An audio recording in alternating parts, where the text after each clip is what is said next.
Nah, kita bukan masalah perempuan nih kekerasan seksual. Ini masalah kekerasan seksual yang dialami baik oleh laki-laki maupun oleh perempuan. Yang sekarang ini tidak ada undang-undang, tidak orang rakyat Indonesia tidak terlindungi kalau mengalami kekerasan seksual.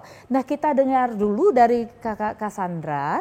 Ini beliau adalah psikolog yang banyak menangani kekerasan seksual. Mendampingi baik langsung korban maupun kepolisian ataupun juga teman-teman di lembaga sosial masyarakat, lalu kemudian juga ada teman-teman sejawat yang mungkin perlu supervisi dan lain sebagainya.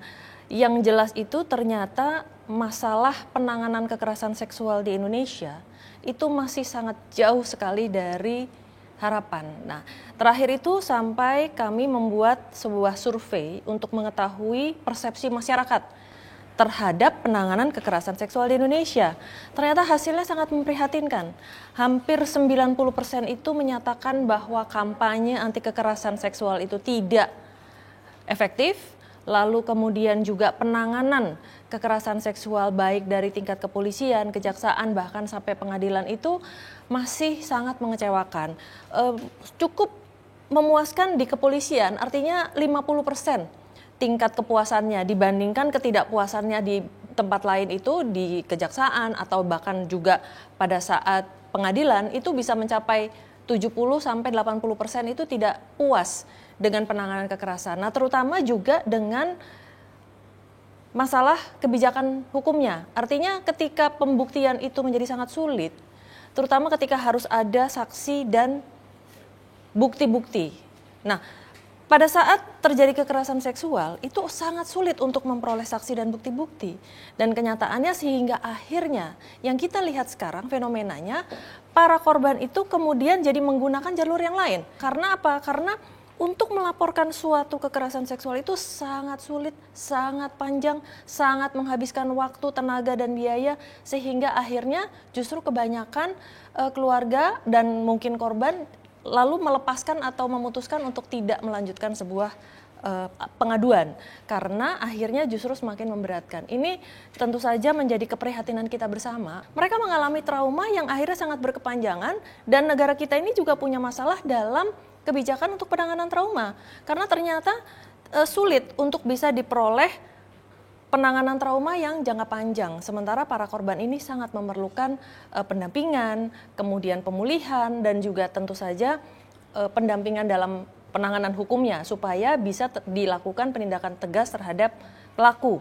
Kalau sudah melapor sering juga katanya ya mengalami dipermalukan korban itu, baik yang laki-laki maupun yang perempuan gitu. Ya, itulah juga salah satu fenomena dan fakta yang kita hadapi saat ini, bahwa para korban itu kemudian mengalami kekerasan sekunder ketika dalam proses pelaporan itu mengalami kesulitan, tidak mendapatkan bentuk pendampingan dan bantuan dan dukungan yang memang diharapkan. Itu lalu kemudian mereka mengalami pelecehan tambahan ya ketika pada saat pemeriksaan itu disebutkan bahwa mereka ikut terlibat, mereka ikut bertanggung jawab. Yang laki-laki juga termasuk di dalamnya. Jadi mereka dipersalahkan karena pakaiannya, karena sikapnya, karena mungkin tidak menjaga diri. Masa sih laki-laki bisa mengalami kekerasan seksual gitu katanya kalau yang laki-laki? Ya, kenyataannya kekerasan seksual apalagi terhadap anak yang laki-laki, yang di mana pelakunya pun juga bisa laki-laki atau bisa juga perempuan gitu. Ketika anak ini berada pada usia rentang usia yang memang masih belum dewasa, mereka adalah komunitas kelompok usia yang lemah, justru mereka sangat besar kemungkinannya untuk menjadi korban. Dan kemungkinan mereka untuk bisa melaporkan, kemudian juga bisa mendapatkan keadilan itu semakin susah ya, sulit dan dipermalukan katanya. Apalagi ketika ternyata kejadian itu terjadi di rumah, atau juga di sekolah, atau di tempat les, atau di tempat ibadah yang seharusnya menjadi tempat yang bisa melindungi anak. Persoalannya adalah anak-anak ini seringkali mengalami kekerasan ini untuk waktu yang sangat lama, bertahun-tahun. Nah, sehingga akhirnya lalu kemudian mereka begitu menjadi korban sampai ada yang mohon izin, sampai ada yang bisa hamil, sampai melahirkan anak, tapi tetap saja korbannya tidak mendapatkan keadilan, dan bahkan seringkali jalan keluarnya itu adalah dengan menikahkan. Dinikahkan. Nah, ini adalah suatu nikah hal paksa yang ya itu betul. ya. Ini adalah sesuatu yang sangat jauh dari prinsip untuk penanganan kekerasan, karena justru pelaku itu mendapatkan legalitas, mendapatkan dukungan untuk terus melakukan kekerasan. Belum tentu yang dinikahkan itu mau lagi sama laki-laki itu kan, terpaksa. Terima kasih Kakak Cassandra. Saya kira udah datang ke sini di antara waktu yang sangat sibuk, dan saya berterima kasih sekali. Mudah-mudahan ada bisa gunanya caranya kita berkampanye seperti ini supaya untuk penegakan hukum menjadi lebih baik. Penegakan hukum, undang-undang penghapusan kekerasan seksual bisa masuk lagi supaya anggota-anggota DPR yang kemarin itu mendrop itu bisa tergugahlah hatinya gitu ya.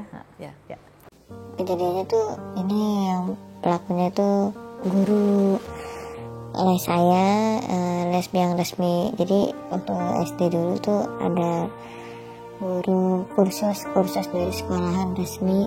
Terus saya pas orang udah pada pulang tuh saya dipanggil ke mejanya dia.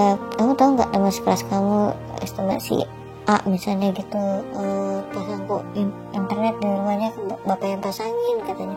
Oh iya Pak, saya bisa lihat loh apa yang dibaca di buka madu itu suka buka begituan tahu. Masa sih Pak, aku bilang gitu kan, karena saya kan pikirnya polos banget ya. Kamu lihat nggak nih, saya diliatin cerita seks gitu, suruh baca sama dia ceritanya.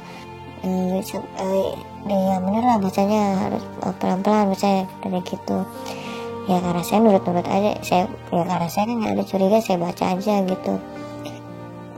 Tapi yang anehnya itu dia sambil ngelus-ngelus, pertama ngelus-ngelus tangan, paha, terus lama-lama tangan saya yang tadinya di atas paha saya tuh ditarik, lama-lama diangkat, diambil, ditaruh di pahanya taruh di tangannya dia, di atas pahanya dia. Tuh dia ngelicium tangan saya gitu. Terus saya kaget, otak saya tuh mulai nggak fokus, udah gimana caranya saya keluar dari sini. Saya berontak, udah nggak bisa, saya teriak juga takut, dari kekuatan takut juga.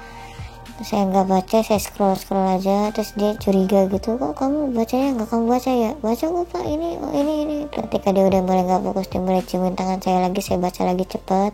Udah beres baca, saya langsung bilang, Pak saya bener-bener ya, saya mau pulang gitu. Saya lega banget pas udah beres baca. Oh cepet banget, iya saya dicari mama Pak. Saya gimana caranya Pak, otak saya tuh. Saya pulang dari situ, saya pergi dah gitu. Saya bersyukur banget saya bisa keluar dari situ, dan saya baru bisa berani speak up atau cerita sama orang tuh SMA, karena menurut saya itu pertama aib. Saya takutnya orang ketika saya cerita kayak mengada-ngada gitu, disangkanya mengada-ngada. Jadi kejadian itu waktu SMP kelas 3 ya,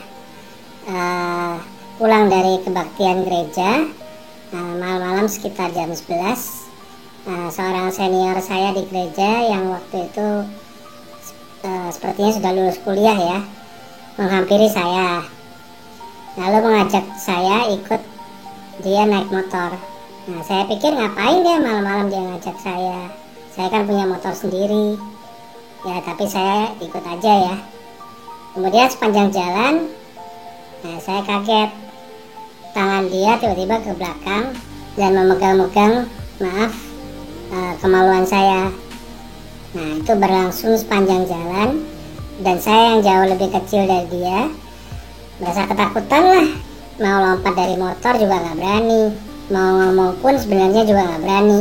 Tapi akhirnya saya beranikan diri untuk bilang, kembalikan saya ke gereja. Akhirnya untungnya dia balikin saya ke gereja. Ya puji Tuhan kejadian itu nggak berulang lagi. Nah tapi itu cukup membekas di pikiran saya hingga saya cukup trauma hingga hari ini. Jadi tahun lalu saya mendengar dari anak saya bahwa ternyata ada teman-temannya yang laki-laki itu mengalami pelecehan seksual di sekolahnya. Anak saya nggak ngaku bahwa dia juga korban, dan memang ternyata anak saya korban kekerasan. Jadi ada dua perilaku oknum yang dia ini guru agama di sekolah itu. Pelecehannya itu adalah kemaluan anak-anak dipegang, dipermainkan gitu, dan itu berulang-ulang oleh guru agama yang kemudian menjadi kepala sekolah di salah satu sekolah swasta di Surabaya. Ada yang terjadi di musola ketika sholat, saat sholat kemaluan anak itu dipegang dari belakang di antara sela-sela kakinya dan disaksikan oleh beberapa temannya. Ketika zikir, ketika bersila duduk, itu kakinya oknum itu, tumitnya itu mengarah ke kemaluan anak-anak itu, kemudian digoyang-goyangkan seperti itu.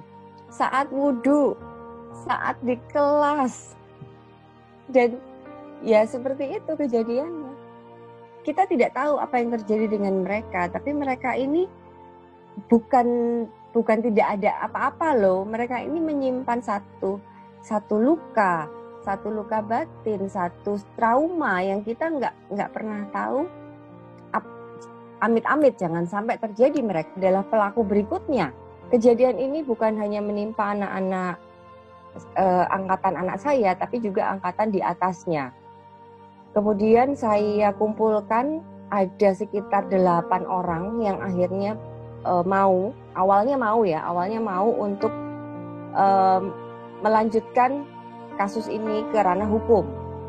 Tapi kemudian saat proses hukum berjalan, ini mereka merotol ya, satu persatu melepaskan diri dengan alasan takut, dengan alasan tidak familiar dengan ranah hukum. Bisa dibayangkan anak-anak SMP usia 14, 13, 14 tahun harus datang ke pengadilan, ternyata pengacara pakai baju militer. Sementara aturan hukum, kalau pengadilan anak-anak, kasusnya anak-anak, hakim pun lepas seragam gitu. Hakim, jaksa lepas seragam, mereka pakai baju preman kan. Intimidasi itu satu untuk orang tua, juga untuk anak-anak pas di sekolah. Dan anak-anak itu sempat tidak bisa naik kelas. Hanya khusus anak-anak yang melapor, itu naik kelas bersyarat dengan tanda tangan dan alasan-alasan yang konyol. Salah satu anak malah bahkan sudah dikeluarkan dari sekolah. Saya marah pada guru-guru pihak sekolah yang berusaha melindungi si oknum ini. Ada satu gerakan di Surabaya waktu itu, gerakan solidaritas guru-guru agama di Surabaya. Mohon maaf untuk teman-teman guru, saya bisa pahami bahwa solidaritas ini karena tersulut berita dari satu pihak bahwa kami ini orang tua yang sengaja memfitnah oknum. Akhirnya pihak sekolah mau memecat oknum tersebut. Oknum tersebut akhirnya dipecat, masuk di sel ya, di buih. Cuman proses hukumnya berjalan 1 tahun dan hanya diberi hukuman 1 tahun juga. Jadi 2 bulan setelah ketok palu dia bebas.